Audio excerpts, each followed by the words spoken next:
Without question, the Game Boy was a phenomenon, selling over 118 million units in its near decade and a half of dominance. Along with the original Game Boy that was released in 1989, there were revisions to the handheld that increased its lifespan, like the Game Boy Pocket and the Game Boy Color, which was released in 1998 that gave the handheld an upgrade in both the screen and the handheld itself.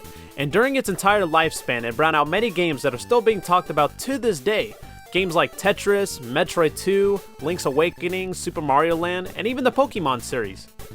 As the Game Boy Color was selling well as the new millennium arrived, Nintendo had plans to release a successor to the Game Boy Color, despite the handheld's success, in form of the Game Boy Advance that was released in the summer of 2001 to massive success thanks to its low price and stellar games. While Nintendo and its consumers shifted their focus on the Game Boy Advance, there were many games for the Game Boy Color that unfortunately got lost in the shuffle.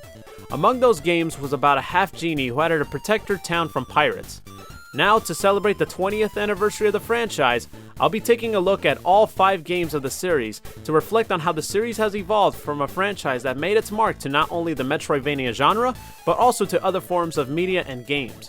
If you are new to the channel, make sure you hit that subscribe button and turn on notifications as we start this series off with the game that started it all, Shantae on the Game Boy Color. The first Shantae was released in June of 2002 for the Game Boy Color, published by Capcom, in which Shantae is tasked to retrieve 4 magic stones before a gang of pirates called the Tingpats, led by Risky Boots, use it to create an ultimate weapon. The game is a platformer where you control Shantae through various areas, with her hair being her main weapon, as you use it to whip at enemies, along with other weapons that can be upgraded. One of the main staples of the game, and the entire franchise in general, is the transformations that Shantae earns after obtaining an elemental stone in form of dances. Each dance turns Shantae into a different animal that gives her abilities, such as a monkey that allows her to climb on walls, to a harpy that allows her to fly mid-air. Gameplay-wise, it has a combination of several games such as Metroid, Castlevania, and even ironically some Capcom platformers like DuckTales and Mega Man. With the exploration and secrets of Metroid, the day-night cycle and combat of Castlevania, and the platforming goodness of DuckTales. Graphics-wise, for a Game Boy Color, it looks incredible for that time, so much so that it actually required a bigger cartridge. When I saw the graphics, I was amazed with them so much I actually asked myself, this was on Game Boy Color?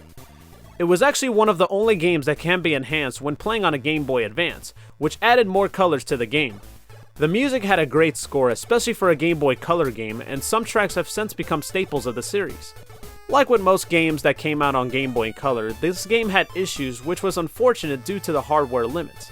For starters, there is no map to see where you're going or when looking for secrets. Because of the small screen, it can be a challenge to see what obstacle or enemy is coming up. The gameplay did feel a bit repetitive as well, and in the audio department, some of the sound effects sounded very uninspiring. Looking back, Shantae on the Game Boy Color was a technical showcase for the Game Boy Color, even though many weren't able to see that in 2002. With its mix of gameplay and exploration that borrowed from many iconic games, it set the stage and tone for what the series is capable of. If you never had the chance to play the original on Game Boy Color, or don't want to spend an arm and a leg on the original copy, luckily it is available on current consoles, and it should be recommended for those who love the style of games like Metroid and Castlevania, as well as those who look to get into the series by starting with the first one. This is a 2D platformer that has enough magic to stay fresh and relevant after 2 decades.